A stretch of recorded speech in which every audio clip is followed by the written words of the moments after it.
Anong ginagawa mo kapag tinatamad ka sa negosyo o sa trabaho? Boom, boom, boom. Teka lang, ang ingay nun, lakas nun ah. Balik tayo. Yo, what's up guys? Shalom likulam. Sa madalas na pagkakataon, nagiging consumer ako. Consumer ako dito sa social media. Pero meron din mga time na naipagchismisan, normal na yon. Kaya hindi natin maiwasan yon.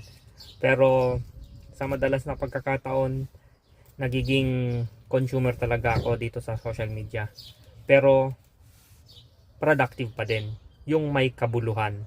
Kasi nagiging consumer nga ako, pero nanonood ako ng mga videos na tungkol sa pagnenegosyo. Kasi ako nag-uumpisa pa lang din naman, madami pa akong kailangan matutunan, at malayo pa yung lalakbayin natin.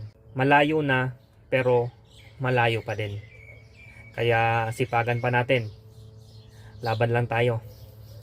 Tara, see you sa susunod na video. Bye bye.